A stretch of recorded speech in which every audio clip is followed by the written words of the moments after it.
Hi ನಮಸ್ತೆ ಎಲ್ಲರಿಗೂ inform media ಜಗತ್ತು ಚಾನಲಿನ ಮತ್ತೊಂದು ವಿಡಿಯೋಗೆ ಸ್ವಾಗತ ಸುಸ್ವಾಗತ. ಸ್ನೇಹಿತರೆ, ಎಲ್ಲರೂ ಹೇಗಿದ್ದೀರಾ? ಎಲ್ಲರೂ ಚೆನ್ನಾಗಿದ್ದೀರಾ ಅಂದ್ಕೊಂಡಿದ್ದೀನಿ. ನಾನು ಕೂಡ ತುಂಬಾ ಚೆನ್ನಾಗಿದ್ದೀನಿ. ಎಲ್ಲರೂ ಚೆನ್ನಾಗಿದ್ದೀರಾ ಅಂದ್ಕೊಂಡು ಭಾವಿಸ್ಕೊಂಡು ಇವತ್ತಿನ ಒಂದು ವಿಡಿಯೋನ ಶುರು ಮಾಡಿಬಿಡೋಣ. ಇವತ್ತಿನ ಒಂದು ವಿಡಿಯೋದಲ್ಲಿ ತುಲಾ ರಾಶಿಯವರಿಗೆ 2026 ಮೇ ತಿಂಗಳಲ್ಲಿ ಮಾಸಿಕ ಭವಿಷ್ಯವನ್ನು ತಿಳಿಸ್ಕೊಳ್ತೀನಿ. ಶನಿ ಬಲದಿಂದ ಏನೆಲ್ಲ ಅದೃಷ್ಟದ ಫಲಗಳನ್ನು ಗಳಿಸಲಿದ್ದೀರಿ, ಯಾವುದರ ಬಗ್ಗೆ ಎಚ್ಚರಿಕೆ ವಹಿಸಬೇಕು, ತುಲಾ ರಾಶಿಯವರು ನನ್ನ ಕಂಪ್ಲೀಟ್ ಆಗಿ ಇದೇ ವಿಡಿಯೋದಲ್ಲಿ ತಿಳಿಸ್ಕೊಡ್ತೀನಿ. ಇದನ್ನೆಲ್ಲ ತಿಳ್ಕೋಬೇಕು, ಸಣ್ಣ ಪುಟ್ಟ ಪರಿಹಾರಗಳನ್ನೆಲ್ಲ ಫಾಲೋಅಪ್ ಮಾಡಬೇಕು ಅಂದರೆ ಎಲ್ಲೂ ಕೂಡ ವಿಡಿಯೋನ ಸ್ಕಿಪ್ ಮಾಡಬಾರ್ದು. ಅಂದರೆ ವಿಡಿಯೋನ ಕಟ್ ಮಾಡಿ ಓಡಿಸ್ಕೊಂಡೋಗಿ ನೋಡ್ತೀರಾ, ಇದು ಫುಲ್ ಇನ್ಫಾರ್ಮೇಷನ್ ಅರ್ಥ ಆಗಲ್ಲ. ಸೊ ಹಾಗಾಗಿ ಎಲ್ಲ ವಿಡಿಯೋದಲ್ಲೂ ತಿಳಿಸ್ತಾ ಇರ್ತೀನಿ. ಮೊದಲಿಂದ ಕೊನೆ ತನಕ ವಿಡಿಯೋನ ವಾಚ್ ಮಾಡಿ. ವಿಡಿಯೋದಲ್ಲಿ ಒಳ್ಳೆಯ ಮಾಹಿತಿ ಸಿಕ್ಕಿದ್ದಲ್ಲಿ ತಪ್ಪದೆ ವಿಡಿಯೋಗೊಂದು ಲೈಕ್ ಕೊಟ್ಟು, ಇನ್ನೂ ನನ್ನ ಚಾನಲ್ನ ಸಬ್ಸ್ಕ್ರೈಬ್ ಮಾಡ್ಕೊಳ್ದೇ ನೋಡ್ತಿದ್ರೆ ದಯವಿಟ್ಟು ಇನ್ಫಾರ್ಮ್ ಮೀಡಿಯಾಗೆ ಸಬ್ಸ್ಕ್ರೈಬ್ ಆಗಿ ನಿಮ್ಮ ಅಭಿಪ್ರಾಯಗಳನ್ನು ಕಮೆಂಟ್ ಬಾಕ್ಸಲ್ಲಿ ತಿಳಿಸಿ. ಓಂ ನಮಃ ಶನೇಶ್ವರಾಯ ನಮಃ ಅಂತ ಕಮೆಂಟ್ ಮಾಡಿ. ಶನಿದೇವರ ಅನುಗ್ರಹದಿಂದ ನಿಮ್ಮ ಜೀವನದಲ್ಲಿರುವ ಕಷ್ಟಗಳು, ಸಮಸ್ಯೆಗಳು, ಅಡಚಣೆಗಳು, ತೊಂದರೆಗಳು ಏನೇ ಇದ್ರೂ ಕೂಡ ಸಂಪೂರ್ಣವಾಗಿ ನಿವಾರಣೆಯಾಗಿ ಉನ್ನತ ಆರೋಗ್ಯವನ್ನು ಪಡೆದುಕೊಂಡು ಸುಖ ಸಂಪತ್ತು ಹೆಚ್ಚಳವಾಗಿ ತುಲಾರಾಶಿಯವರಿಗೆ ಅಂತ ಕೇಳ್ಕೊತಾ ವಿಡಿಯೋದ ಕಡೆ ಗಮನ ಕೊಡ್ತಾ ಹೋಗೋಣ. ಈ ತಿಂಗಳು ತುಲಾರಾಶಿಯವರ ಮಾಸಿಕ ಭವಿಷ್ಯ ಮೇ 2026ರಲ್ಲಿ ಸ್ನೇಹಿತರೆ, ಒಟ್ಟಾರೆ ಸಾರಾಂಶವನ್ನು ಹೇಳೋದಾದರೆ ತಿಂಗಳಲ್ಲಿ ಅದೃಷ್ಟ ಮತ್ತು ದೈವಾನುಗ್ರಹ ಅಂತಲೇ ಹೇಳಬಹುದು. ಮೇ 14ರಂದು ನಿಮ್ಮ ರಾಶಿಯ ಅಧಿಪತಿ ಶುಕ್ರನು ಭಾಗ್ಯದ ಸ್ಥಾನಕ್ಕೆ 9ನೇ ಮನೆಗೆ ಹೋಗುವುದರಿಂದ ನಿಮ್ಮ ಆಲೋಚನೆಗಳು ಉನ್ನತವಾಗಿರುತ್ತವೆ. ಕೆಲಸಗಳಲ್ಲಿ ಅದೃಷ್ಟ ಒಲಿದು ಬಂದು ಸುಲಭವಾಗಿ ವಿಜಯಗಳನ್ನು ಸಾಧಿಸುತ್ತೀರಿ. ವ್ಯಾಪಾರದಲ್ಲಿ ವೇಗ. ಮೇ 11ರಂದು ಸಪ್ತಮಾಧಿಪತಿಯಾದಂತಹ ಕುಜನು ಸ್ವಕ್ಷೇತ್ರವಾದಂತಹ 7ನೇ ಮನೆಗೆ ಹೋಗುವ ಕಾರಣ ವ್ಯಾಪಾರಸ್ಥರಿಗೆ ದೊಡ್ಡ ಲಾಭಗಳನ್ನು, ಧೈರ್ಯವನ್ನು ನೀಡುತ್ತದೆ. ಆದರೆ ವೈವಾಹಿಕ ಬಾಂಧವ್ಯದಲ್ಲಿ ಸ್ನೇಹಿತರೆ ಈಗೋ ಬರದಂತೆ ನೋಡ್ಕೊಳ್ಬೇಕು. ಅಷ್ಟಮ ಸ್ಥಾನದಲ್ಲಿ ಬದಲಾವಣೆಗಳು. ಮೇ 15ರಿಂದ 8ನೇ ಮನೆಯಲ್ಲಿ ಸೂರ್ಯ ಬುಧರ ಸಂಚಾರವು ಆಕಸ್ಮಿಕ ಧನಲಾಭಗಳನ್ನು ಅಥವಾ ಊಹಿಸದ ಬದಲಾವಣೆಗಳನ್ನು ತರುತ್ತದೆ. ಆರೋಗ್ಯದ ವಿಚಾರದಲ್ಲಿ ಎಚ್ಚರಿಕೆ ಅಗತ್ಯ ಅಂತಲೇ ಹೇಳಬಹುದು ಸ್ನೇಹಿತರೆ. ಇನ್ನು ಒಟ್ಟಾರೆಯಾಗಿ ಏನೆಲ್ಲ ಬದಲಾವಣೆಯನ್ನು ನೋಡಲಿದ್ದೀರಿ ಅಂದರೆ, ತುಲಾರಾಶಿಯವರಿಗೆ ಮೇ 2026ರ ಮಾಸವು ಭಾಗ್ಯೋದಯವನ್ನು, ಅದೇ ಸಮಯದಲ್ಲಿ ಕೆಲವು ಆಕಸ್ಮಿಕ ಬದಲಾವಣೆಗಳನ್ನು ಏಕಕಾಲದಲ್ಲಿ ನೀಡಲಿದೆ. ಯೋಗಕಾರಕನಾದ ಶನಿ 6ನೇ ಮನೆಯಲ್ಲಿ ರೋಗ ಶತ್ರುಸ್ಥಾನ ಅಂತಲೇ ಹೇಳಬಹುದು ಸ್ಥಿರವಾಗಿದ್ದುಕೊಂಡು ನಿಮ್ಮ ಶತ್ರುಗಳ ಸಂಚುಗಳನ್ನು ವಿಫಲಗೊಳಿಸುತ್ತಿದ್ದಾನೆ. ಆದರೆ ಈ ತಿಂಗಳ ಗ್ರಹ ಬದಲಾವಣೆಗಳು ನಿಮ್ಮ ವ್ಯಾಪಾರ ಮತ್ತು ಭಾಗ್ಯದ ಸ್ಥಾನಗಳನ್ನು ಬಲಪಡಿಸುತ್ತಿವೆ. ಮೇ 11ರಂದು ದ್ವಿತೀಯ ಸಪ್ತಮಾಧಿಪತಿಯಾದಂತಹ ಕುಜನು 7ನೇ ಮನೆಯಲ್ಲಿ ಸ್ವಕ್ಷೇತ್ರದಲ್ಲಿ ಹೊಂದುವುದು ಮತ್ತು ಮೇ 14ರಂದು ನಿಮ್ಮ ಲಗ್ನಾಧಿಪತಿಯಾದ ಶುಕ್ರನು ಭಾಗ್ಯದ ಸ್ಥಾನವಾದಂತಹ 9ನೇ ಮನೆಯಲ್ಲಿ ಮಿಥುನಕ್ಕೆ ಪ್ರವೇಶಿಸುವುದು ನಿಮಗೆ ಸಮಾಜದಲ್ಲಿ ದೊಡ್ಡ ಕೀರ್ತಿಯನ್ನು, ಹಣವನ್ನು ತಂದುಕೊಡುತ್ತದೆ. ಮೇ 15ರ ನಂತರ ಅಷ್ಟಮ ಸ್ಥಾನದ ಪ್ರಭಾವದಿಂದ ಸ್ವಲ್ಪ ಎಚ್ಚರಿಕೆ ಅಗತ್ಯ ಸ್ನೇಹಿತರೆ. ಇನ್ನು ಮೇ ತಿಂಗಳಲ್ಲಿ ತುಲಾರಾಶಿಯವರಿಗೆ ಪ್ರಮುಖ ಗ್ರಹ ಸಂಚಾರಗಳು ಮತ್ತು ಅವುಗಳ ಪ್ರಭಾವಗಳು ಹೇಗಿರಲಿದೆ ಅನ್ನೋದನ್ನ ತಿಳಿಸ್ಕೊಡ್ತೀನಿ ಸ್ನೇಹಿತರೆ. ಈ ಅದೃಷ್ಟ ರಾಶಿ ನಿಮ್ಮ ಕುಟುಂಬದಲ್ಲಿ, ನಿಮ್ಮ ಸ್ನೇಹಿತರಲ್ಲಿ, ನಿಮ್ಮ ಹಿತೈಷಿಗಳು ಯಾರಾದರೂ ಹೊಂದಿದ್ರೆ ದಯವಿಟ್ಟು ಅವರಿಗೆ ವಿಡಿಯೋವನ್ನು ಶೇರ್ ಮಾಡಿ. ನಿಮ್ಮ ಕಡೆಯಿಂದ ಅದೃಷ್ಟದ ಭವಿಷ್ಯವನ್ನು ಅವರು ಕೂಡ ತಿಳ್ಕೊಂಡಂಗಾಗುತ್ತೆ. ಗ್ರಹ ಶುಕ್ರ 1 ಮತ್ತು 8ನೇ ಮನೆಯ ಅಧಿಪತಿ, ಲಗ್ನಾಧಿಪತಿ 8ನೇ ಮನೆಯಿಂದ 9ನೇ ಮನೆಗೆ ಸ್ಥಳಾಂತರಗೊಂಡು ಸಂಚರಿಸುತ್ತದೆ. ಮೇ 14ರವರೆಗೆ 8ರಲ್ಲಿ ಆರೋಗ್ಯದ ಬಗ್ಗೆ ಎಚ್ಚರಿಕೆ. ಮೇ 14ರಿಂದ 9ರಲ್ಲಿ ಅದೃಷ್ಟ, ತೀರ್ಥಯಾತ್ರೆಗಳು, ತಂದೆಯ ಬೆಂಬಲ ಅಂತಲೇ ಹೇಳಬಹುದು. ಇನ್ನು ಕುಜ 7ನೇ ಅಧಿಪತಿಯಾಗಿರುವಂತಹ ಕುಜ 7ನೇ ಮನೆಯಲ್ಲಿ ಸ್ವಕ್ಷೇತ್ರದಲ್ಲಿ ಮೇ 11ರಿಂದ ಸಂಚರಿಸುತ್ತದೆ. ಸಪ್ತಮ ಕುಜ ವ್ಯಾಪಾರ ವೃದ್ಧಿ, ಧೈರ್ಯ, ಆದರೆ ಪಾಲುದಾರರೊಂದಿಗೆ ಈಗೋ ಘರ್ಷಣೆಗಳು ಹೆಚ್ಚಾಗಬಹುದು. ಇನ್ನು ಸೂರ್ಯ 11ನೇ ಮನೆಯ ಅಧಿಪತಿಯಾಗಿರುವ ಸೂರ್ಯ 7ನೇ ಮನೆಯ ನಂತರ 8ನೇ ಮನೆಗೆ ಬಂದು ಸ್ಥಳಾಂತರಗೊಂಡು ಸಂಚರಿಸುತ್ತದೆ. ಮೇ 14ರವರೆಗೆ 7ರಲ್ಲಿ ಉಚ್ಚ ಭಾರಿ ಲಾಭಗಳು ಅಂತಲೇ ಹೇಳಬಹುದು. ಮೇ 15ರಿಂದ 8ರಲ್ಲಿ ಆಕಸ್ಮಿಕ ಬದಲಾವಣೆಗಳು, ಸರ್ಕಾರಿ ಕೆಲಸಗಳಲ್ಲಿ ವಿಳಂಬ. ಇನ್ನು ಬುಧ 9 ಮತ್ತು 12ನೇ ಮನೆಯ ಅಧಿಪತಿಯಾಗಿರುವ ಬುಧ 8ನೇ ಮನೆಯಿಂದ ನಂತರ 9ನೇ ಮನೆಗೆ ಬಂದು ಸ್ಥಳಾಂತರದಿಂದ ಸ್ನೇಹಿತರೆ ಸಂಚರಿಸುತ್ತದೆ. ಮೇ 15ರಿಂದ 8ರಲ್ಲಿ ಸ್ನೇಹಿತರೆ ಸೂರ್ಯನೊಂದಿಗೆ ಸಂಯೋಗ, ರಿಸರ್ಚ್ ಕ್ಷೇತ್ರದವರೆಗೆ ಲಾಭ. ಮೇ 29ರಂದು 9ನೇ ಮನೆಗೆ ಸಂಚರಿಸಲಿದೆ. ಇನ್ನು ಶನಿ 4 ಮತ್ತು 5ನೇ ಮನೆಯ ಅಧಿಪತಿಯಾಗಿರುವ ಯೋಗಕಾರಕ ಶನಿ 6ನೇ ಮನೆಯಲ್ಲಿ ಮೀನದಲ್ಲಿ ಯಥಾಸ್ಥಿತಿಯಲ್ಲಿ ಸಂಚರಿಸುತ್ತದೆ ಸ್ನೇಹಿತರೆ. ಶತ್ರುಗಳ ಮೇಲೆ ಜಯವನ್ನ ನೋಡಲಿದ್ದೀರಿ. ಉದ್ಯೋಗದಲ್ಲಿ ಸ್ಥಿರತೆ, ಶ್ರಮಕ್ಕೆ ತಕ್ಕ ಪ್ರತಿಫಲ ಅಂತಲೇ ಹೇಳಬಹುದು. ಇನ್ನು ಗುರು 3 ಮತ್ತು 6ನೇ ಮನೆಯ ಅಧಿಪತಿಯಾಗಿರುವ ಗುರು 9ನೇ ಮನೆಯಲ್ಲಿ ಮಿಥುನದಲ್ಲಿ ಯಥಾಸ್ಥಿತಿಯಲ್ಲಿ ಸಂಚರಿಸುತ್ತದೆ. ದೂರ ಪ್ರಯಾಣಗಳು ಲಾಭ ತರುತ್ತವೆ. ಆಧ್ಯಾತ್ಮಿಕ ಗುರುಗಳ ಆಶೀರ್ವಾದ ಲಭಿಸುತ್ತದೆ ಅಂತಲೇ ಹೇಳಬಹುದು. ಗ್ರಹಗಳ ಸಂಚಾರ ಮತ್ತು ಗ್ರಹಗಳ ಸ್ಥಾನ ಬದಲಾವಣೆಯಿಂದ ತುಲಾರಾಶಿಯವರು ಏನೆಲ್ಲ ಬದಲಾವಣೆಯನ್ನು ನೋಡಲಿದ್ದೀರಿ ಅಂತ ಒಟ್ಟಾರೆಯಾಗಿ ತಿಳಿಸ್ಕೊಟ್ಟಿದ್ದೀನಿ.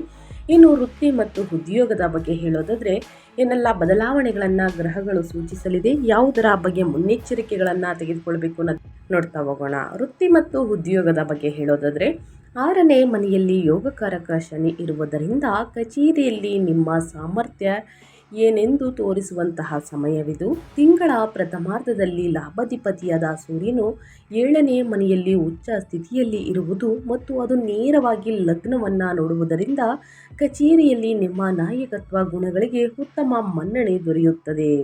ಸಹೋದ್ಯೋಗಿಗಳು ನಿಮ್ಮ ಸಲಹೆಗಳನ್ನು ಪಾಲಿಸುತ್ತಾರೆ. ಆದರೆ ಮೇ 15ರ ನಂತರ ಸೂರ್ಯ ಮತ್ತು ಬುಧ 8ನೇ ಸ್ಥಾನವಾದಂತಹ ವೃಷಭ ರಾಶಿಗೆ ಪ್ರವೇಶಿಸುವುದರಿಂದ ವೃತ್ತಿ ಜೀವನದಲ್ಲಿ ಕೆಲವು ಆಕಸ್ಮಿಕ ಬದಲಾವಣೆಗಳು ಸಂಭವಿಸುತ್ತವೆ. ಊಹಿಸದ ವರ್ಗಾವಣೆಗಳು ಅಥವಾ ವಿಭಾಗಗಳ ಬದಲಾವಣೆ ಆಗಬಹುದು. ಮೇಲಧಿಕಾರಿಗಳೊಂದಿಗೆ ವಾದ ವಿವಾದಕ್ಕೆ ಇಳಿಯದಿರುವುದು ಬಹಳ ಮುಖ್ಯ. ಐಟಿ ಮತ್ತು ರಿಸರ್ಚ್ ವಿಭಾಗಗಳಲ್ಲಿ ಕೆಲಸ ಮಾಡುವವರಿಗೆ ಮಾತ್ರ 8ನೇ ಮನೆಯಲ್ಲಿ ಬುಧ ನಿತ್ಯ ಯೋಗ ಹೊಸ ಪ್ರಾಜೆಕ್ಟ್ಗಳನ್ನು ತಂದುಕೊಡುತ್ತದೆ ಸ್ನೇಹಿತರೆ. ಇನ್ನು ವ್ಯಾಪಾರ ಮತ್ತು ಸ್ವಯಂ ಉದ್ಯೋಗದ ಬಗ್ಗೆ ಹೇಳೋದಾದರೆ ವ್ಯಾಪಾರಸ್ಥರಿಗೆ ಈ ತಿಂಗಳು ಲಾಭದ ಬೆಳೆಯನ್ನು ನೀಡುತ್ತದೆ. ಮೇ 11ರಂದು ವ್ಯಾಪಾರ ಸ್ಥಾನಾಧಿಪತಿಯಾದಂತಹ ಕುಜನು 7ನೇ ಮನೆಯಲ್ಲಿ ಮೇಷದಲ್ಲಿ ಸ್ವಕ್ಷೇತ್ರಕ್ಕೆ ಪ್ರವೇಶಿಸುವುದು ವ್ಯಾಪಾರ ವೃದ್ಧಿಗೆ ಅತ್ಯಂತ ಅನುಕೂಲಕರ. ನಿಮ್ಮ ನಿರ್ಧಾರಗಳಲ್ಲಿ ವೇಗ, ಧೈರ್ಯ ತೋರುತ್ತೀರಿ. ಪ್ರತಿಸ್ಪರ್ಧಿಗಳು ನಿಮ್ಮ ಮುಂದೆ ನಿಲ್ಲಲಾರರು. ಮೇ 14ರವರೆಗೆ ವ್ಯಾಪಾರ ಸ್ಥಾನದಲ್ಲಿ ಉಚ್ಚ ಸೂರ್ಯನ ದೊಡ್ಡ ಸಂಸ್ಥೆಗಳೊಂದಿಗೆ ಅಥವಾ ಸರ್ಕಾರದೊಂದಿಗೆ ಮಾಡುವ ವ್ಯವಹಾರಗಳು ಅತ್ಯಧಿಕ ಲಾಭಗಳನ್ನು ನೀಡುತ್ತವೆ. ಪಾಲುದಾರಿಕೆ ವ್ಯಾಪಾರಗಳಲ್ಲಿ ಲಾಭಗಳು ಬಂದರೂ ಸ್ವಕ್ಷೇತ್ರ ಕುಜನ ಪ್ರಭಾವದಿಂದಾಗಿ ಪಾಲುದಾರರ ಮೇಲೆ ಅಧಿಕಾರ ಚಲಾಯಿಸಬೇಕೆಂಬ ನಿಮ್ಮ ಆಲೋಚನೆ ಭಿನ್ನಾಭಿಪ್ರಾಯಗಳಿಗೆ ದಾರಿಯಾಗುತ್ತವೆ. ನಿರ್ಧಾರಗಳನ್ನು ಒಟ್ಟಾಗಿ ತೆಗೆದುಕೊಳ್ಳುವುದು ಒಳ್ಳೆಯದು. ಇನ್ನು ನಿಮ್ಮ ಹಣಕಾಸಿನ ಬಗ್ಗೆ ಹೇಳೋದಾದರೆ ಏನೆಲ್ಲ ಬದಲಾವಣೆಯನ್ನು ನೋಡಲಿದ್ದೀರಿ. ನಿಮ್ಮ ಆರ್ಥಿಕ ಸ್ಥಿತಿಯಲ್ಲಿ ಮತ್ತು ಧನ ಲಾಭದಲ್ಲಿ ಖಂಡಿತವಾಗಿಯೂ ನಷ್ಟ ಇದೆಯಾ, ಲಾಭ ಇದೆಯಾ ತುಲಾರಾಶಿಯವರಿಗೆ ಅನ್ನೋದನ್ನ ನೋಡೋದಾದರೆ ಆರ್ಥಿಕವಾಗಿ ಈ ತಿಂಗಳು ತೃಪ್ತಿದಾಯಕವಾಗಿರುತ್ತದೆ. ಧನಾಧಿಪತಿಯಾದ ಕುಜನು 7ನೇ ಮನೆಯಲ್ಲಿ ಬಲವಾದ ಸ್ಥಿತಿಯಲ್ಲಿ ಇರುವುದರಿಂದ ದೈನಂದಿನ ಆದಾಯ ಅದ್ಭುತವಾಗಿರುತ್ತದೆ. ವ್ಯಾಪಾರದ ಮೂಲಕ ಹಣದ ಹರಿವು ಹೆಚ್ಚಾಗಬಹುದು. ಇನ್ನು ಮೇ 15ರಿಂದ 11ನೇ ಮನೆಯ ಅಧಿಪತಿಯಾದಂತಹ ಲಾಭಾಧಿಪತಿಯಾದ ಸೂರ್ಯ ಮತ್ತು 9ನೇ ಅಧಿಪತಿಯಾಗಿರುವಂತಹ ಭಾಗ್ಯಾಧಿಪತಿಯಾದಂತಹ ಬುಧ ಅಷ್ಟಮ ಸ್ಥಾನದಲ್ಲಿ 8ನೇ ಮನೆಯಲ್ಲಿ ಸೇರುವುದು ಒಂದು ರೀತಿಯ ಆಕಸ್ಮಿಕ ಧನಯೋಗವನ್ನು ನೀಡುತ್ತದೆ. ಹಳೆಯ ಬಾಕಿಗಳು ಊಹಿಸದ ರೀತಿಯಲ್ಲಿ ವಸೂಲಿಯಾಗುತ್ತವೆ. ಇನ್ಶೂರೆನ್ಸ್ ಅಥವಾ ಪಿತ್ರಾರ್ಜಿತ ಆಸ್ತಿಯ ಮೂಲಕ ಹಣ ದೊರೆಯುತ್ತದೆ. ಮೇ 14ರ ನಂತರ ಲಗ್ನಾಧಿಪತಿಯಾದ ಶುಕ್ರನು ಭಾಗ್ಯದ ಸ್ಥಾನದಲ್ಲಿ ಇರುವುದರಿಂದ ನಿಮ್ಮ ಉಳಿತಾಯ ಯೋಜನೆಗಳು ಯಶಸ್ವಿಯಾಗುತ್ತವೆ ಅಂತಲೇ ಹೇಳಬಹುದು. ವಾಹನವನ್ನು ಖರೀದಿ ಮಾಡುವುದಕ್ಕೆ, ಚಿನ್ನಾಭರಣವನ್ನು ಖರೀದಿ ಮಾಡುವುದಕ್ಕೆ ಮುಂದಾಗಲಿದ್ದೀರಿ. ಖಂಡಿತವಾಗಿಯೂ ಮುಂದಿನ ದಿನಗಳಲ್ಲಿ ಅದು ಯೂಸ್ ಆಗುತ್ತೆ ಅಂದರೆ ಖರೀದಿ ಮಾಡಿ. ಅನಗತ್ಯ ಖರ್ಚುಗಳಿಂದ ದೂರವನ್ನೇ ಸ್ನೇಹಿತರೆ. ಬೇಡದ ವಸ್ತುಗಳನ್ನು ಪದೇ ಪದೇ ಖರೀದಿ ಮಾಡುವುದನ್ನು ಆದಷ್ಟು ನಿಲ್ಲಿಸಿ. ಮುಂದಿನ ದಿನಗಳಲ್ಲಿ ಹಣಕಾಸಿನ ಪ್ರಾಬ್ಲಮ್ ಎದುರಾದರೆ ಬಹಳಷ್ಟು ಕಷ್ಟವನ್ನು ನೀವೇ ನೋಡಬೇಕಾಗುತ್ತದೆ. ಇನ್ನು ನಿಮ್ಮ ಹೆಲ್ತ್ ಬಗ್ಗೆ ಹೇಳೋದಾದರೆ ನಿಮ್ಮ ಆರೋಗ್ಯದಲ್ಲಿ ಏನೆಲ್ಲ ಬದಲಾವಣೆಯನ್ನು ನೋಡಲಿದ್ದೀರಿ, ಯಾವುದರ ಬಗ್ಗೆ ಮುನ್ನೆಚ್ಚರಿಕೆಗಳನ್ನು ತೆಗೆದುಕೊಳ್ಬೇಕು, ನಿಮ್ಮ ಯೋಗಕ್ಷೇಮ ಆರೋಗ್ಯ ಹೇಗಿರಲಿದೆ ಅನ್ನೋದಾದರೆ ತಿಂಗಳ ಪ್ರಥಮಾರ್ಧದಲ್ಲಿ 7ನೇ ಮನೆಯಲ್ಲಿ ಉಚ್ಚ ಸೂರ್ಯನ ದೃಷ್ಟಿ ಲಗ್ನದ ಮೇಲೆ ಬೀಳುವುದರಿಂದ ನಿಮ್ಮಲ್ಲಿ ಉತ್ಸಾಹ ಮತ್ತು ಉಷ್ಣ ಹೆಚ್ಚಾಗಿರುತ್ತದೆ. ಮೇ 15ರ ನಂತರ ಸೂರ್ಯ ಮತ್ತು ಬುಧ 8ನೇ ಮನೆಗೆ ಹೋಗುವುದರಿಂದ ಆರೋಗ್ಯದ ವಿಚಾರದಲ್ಲಿ ಕೆಲವು ಜಾಗೃತಿಗಳನ್ನು ವಹಿಸಬೇಕು. ಅಷ್ಟಮದಲ್ಲಿ ಸೂರ್ಯನಿಂದ ಕಣ್ಣುರಿ, ಆಯಾಸ ಮತ್ತು ಹೊಟ್ಟೆಗೆ ಸಂಬಂಧಿಸಿದ ಉಷ್ಣ ಸಮಸ್ಯೆಗಳು ಉದ್ಭವಿಸಬಹುದು. ಆದರೆ ಮೇ 14ರಂದು ಲಗ್ನಾಧಿಪತಿಯಾದ ಶುಕ್ರನು ಅತ್ಯಂತ ಶುಭದಾಯಕವಾದ 9ನೇ ಮನೆಗೆ ಹೋಗುವುದು ನಿಮಗೆ ಬಲವಾದ ಶ್ರೀರಾಮ ರಕ್ಷೆ. ಈ ಗ್ರಹ ಸ್ಥಿತಿ ಅನಾರೋಗ್ಯಗಳನ್ನು ಬೇಗ ಗುಣಪಡಿಸುತ್ತದೆ ಮತ್ತು ನಿಮ್ಮ ಆಯುಸ್ಸನ್ನು ಕಾಪಾಡುತ್ತದೆ. ಸಮಯಕ್ಕೆ ಸರಿಯಾಗಿ ಊಟವನ್ನು ಮಾಡುವುದು ಮರೆಯಬೇಡಿ. ಬೆಳಗಿನ ಜಾವದಲ್ಲಿ ವಾಕಿಂಗ್, ವ್ಯಾಯಾಮ, ಧ್ಯಾನ, ಮೆಡಿಟೇಷನ್, ಇನ್ನು ಸ್ನೇಹಿತರೆ ಸಣ್ಣ ಪುಟ್ಟ ಯೋಗವನ್ನು ಮಾಡುವುದರಿಂದ ನಿಮ್ಮ ಸಮಸ್ಯೆಗಳು ಕ್ರಮೇಣವಾಗಿ ಕಡಿಮೆಯಾಗಲಿದೆ. ಸೊ ಹಾಗಾಗಿ ತಪ್ಪದೆ ಈ ಸಣ್ಣ ಪುಟ್ಟ ಪರಿಹಾರಗಳನ್ನು ತುಲಾರಾಶಿಯವರು ಮಾಡಿ ಅಂತ ಹೇಳ್ತಾ, ಮುಂದಿನ ದಿನಗಳಲ್ಲಿ ಉನ್ನತ ಆರೋಗ್ಯಕ್ಕೋಸ್ಕರ ಸ್ನೇಹಿತರೆ ಈ ಪರಿಹಾರಗಳನ್ನು ಮಾಡ್ತಾ ಬನ್ನಿ. ಇನ್ನು ಕುಟುಂಬ ಮತ್ತು ವೈಯಕ್ತಿಕ ಸಂಬಂಧಗಳ ಬಗ್ಗೆ ಹೇಳೋದಾದ್ರೆ, ವೈವಾಹಿಕ ಜೀವನದಲ್ಲಿ ಈ ತಿಂಗಳು ಸ್ವಲ್ಪ ಎಚ್ಚರಿಕೆ ಅಗತ್ಯ.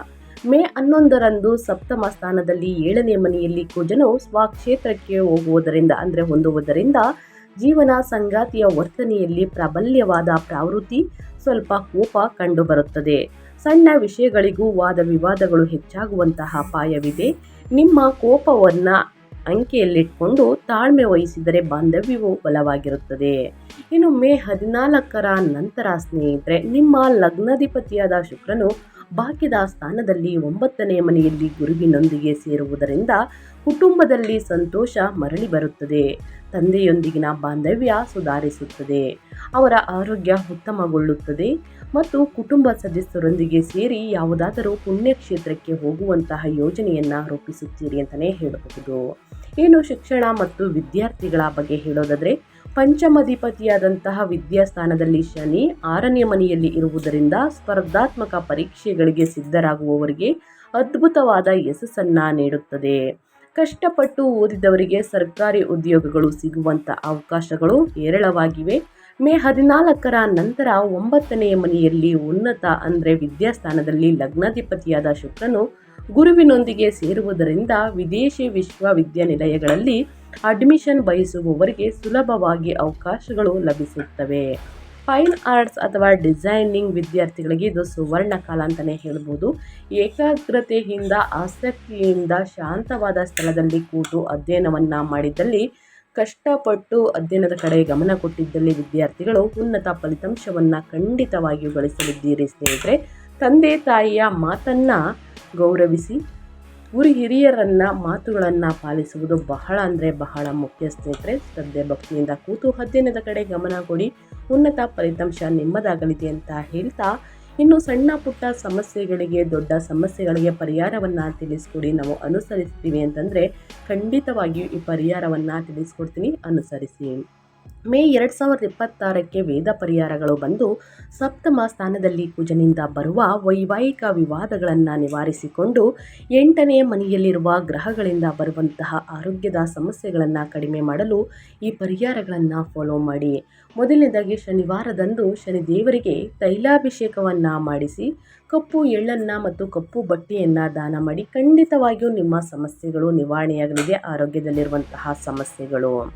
ಇನ್ನು ಎರಡನೇದಾಗಿ ಶ್ರೀ ಮಹಾಲಕ್ಷ್ಮಿಯ ಆರಾಧನೆ. ಲಗ್ನಾಧಿಪತಿಯಾದ ಶುಕ್ರನ ಅನುಗ್ರಹವನ್ನು ಸಂಪೂರ್ಣವಾಗಿ ಪಡೆಯಲು ಪ್ರತಿ ಶುಕ್ರವಾರ ಮಹಾಲಕ್ಷ್ಮಿ ಅಷ್ಟಕಮವನ್ನು ಪಠಿಸಿ. ಇದು ನಿಮ್ಮ ಅದೃಷ್ಟವನ್ನು ಮತ್ತು ಆರ್ಥಿಕ ಬಲವನ್ನು ದ್ವಿಗುಣಗೊಳಿಸುತ್ತದೆ. ಇನ್ನು ಎರಡನೇದಾಗಿ ಸೂರ್ಯ ನಮಸ್ಕಾರಗಳು. ಮೇ 15ರಿಂದ ಅಷ್ಟಮ ಸ್ಥಾನದಲ್ಲಿ ಸೂರ್ಯನು ಅನಾರೋಗ್ಯಗಳನ್ನು ನೀಡದಂತೆ ಇರಲು ಸ್ನೇಹಿತರೆ, ಬೆಳಿಗ್ಗೆ ಆದಿತ್ಯ ಹೃದಯ ಸ್ತೋತ್ರವನ್ನು ಪಠಿಸುತ್ತಾ ಸೂರ್ಯ ಭಗವಾನಿಗೆ ಅಗ್ರವನ್ನು ಅರ್ಪಿಸಿ, ನೀರನ್ನು ಅರ್ಪಿಸಿ, ನೀರಿನಲ್ಲಿ ಕುಂಕುಮ ಬೆಲ್ಲವನ್ನು ಮಿಶ್ರಣ ಮಾಡಿ ಸೂರ್ಯ ನಮಸ್ಕಾರವನ್ನು ಮಾಡುತ್ತಾ ಸೂರ್ಯದೇವರಿಗೆ ಅಗ್ರವನ್ನು ನೀಡುವುದರಿಂದ ನಿಮ್ಮ ವ್ಯಾಪಾರದಲ್ಲಿ, ವ್ಯವಹಾರದಲ್ಲಿ ಇದ್ದ ಸಮಸ್ಯೆಗಳು ಕ್ರಮೇಣವಾಗಿ ಕಡಿಮೆಯಾಗಲಿದೆ. ಇನ್ನು ಸುಬ್ರಹ್ಮಣ್ಯ ಸ್ವಾಮಿಯ ದರ್ಶನ. ಸಪ್ತಮ ಕುಜನ ಕೋಪವನ್ನು ಮತ್ತು ಈಗವನ್ನು ಕಡಿಮೆ ಮಾಡಿ ವೈವಾಹಿಕ ಬಾಂಧವ್ಯವನ್ನು ಬಲಪಡಿಸಲು ಮಂಗಳವಾರ ಸುಬ್ರಹ್ಮಣ್ಯ ಸ್ವಾಮಿಯನ್ನು ದರ್ಶಿಸಿ ಕೆಂಪು ಹೂವುಗಳಿಂದ ಸ್ನೇಹಿತರೆ ಪೂಜೆಯನ್ನು ಮಾಡಿ. ಖಂಡಿತವಾಗಿಯೂ ನಿಮ್ಮ ಜೀವನದಲ್ಲಿರುವಂತಹ ಸಮಸ್ಯೆಗಳು ಕ್ರಮೇಣವಾಗಿ ಕಡಿಮೆಯಾಗಲಿದೆ. ಸೊ ಹಾಗಾಗಿ ಸಣ್ಣ ಪುಟ್ಟ ಪರಿಹಾರದಿಂದಲೇ ದೊಡ್ಡ ಸಮಸ್ಯೆಗಳೇ ನಿವಾರಣೆಯಾಗಲಿದೆ. ತಪ್ಪದೇ ಮಾಡಿ ತುಲಾರಾಶಿಯವರು ಅಂತ ಹೇಳ್ತಾ ನಾನು ವಿಡಿಯೋನ ಎಂಡ್ ಮಾಡ್ತಾ ಇದ್ದೀನಿ. ಇವತ್ತಿನ ಒಂದು ವಿಡಿಯೋದಲ್ಲಿ ಸಂಪೂರ್ಣ ಮಾಹಿತಿ ಸಿಕ್ಕಿದ್ದಲ್ಲಿ ತುಲಾರಾಶಿಯವರಿಗೆ ದಯವಿಟ್ಟು ವಿಡಿಯೋಗೆ ಲೈಕ್ ಮಾಡಿ, ಯೂಸ್ಫುಲ್ ಅನಿಸಿದ್ದಲ್ಲಿ ಹೆಚ್ಚು ಫ್ಯಾಮಿಲಿಗೆ, ಫ್ರೆಂಡ್ಸ್ಗೆ ಈ ವಿಡಿಯೋನ ಶೇರ್ ಮಾಡಿ. ನಿಮ್ಮ ಕಡೆಯಿಂದ ಅದೃಷ್ಟದ ಭವಿಷ್ಯವನ್ನು ಅವರು ಕೂಡ ತಿಳ್ಕೊಂಡಂಗಾಗುತ್ತೆ. ಯಾರೆಲ್ಲ ಸಬ್ಸ್ಕ್ರೈಬ್ ಮಾಡಿಕೊಂಡು ಪ್ರತಿನಿತ್ಯ ವಿಡಿಯೋ ವಾಚ್ ಮಾಡ್ತಿದ್ದೀರಾ ಅಂಥವರಿಗೆ ಥ್ಯಾಂಕ್ ಯು ಸೋ ಮಚ್ ಅಂತ ಹೇಳ್ತಾ, ನಿಮಗೂ ಮತ್ತು ನಿಮ್ಮ ಕುಟುಂಬಕ್ಕೆ ಶನಿದೇವರ ಕೃಪೆ ನಿಮ್ಮ ಮೇಲಿರಲಿ. ಕಷ್ಟಗಳೆಲ್ಲ ಕ್ರಮೇಣವಾಗಿ ಕಡಿಮೆಯಾಗಲಿ ಅಂತ ಹೇಳ್ತಾ ಮತ್ತೊಂದು ವಿಡಿಯೋ ಜೊತೆ ಮತ್ತೊಂದು ಹೊಸ ಭವಿಷ್ಯದಲ್ಲಿ ಹೊಸ ಅಪ್ಡೇಟಲ್ಲಿ ಸಿಗ್ತೀನಿ. Thank you for watching.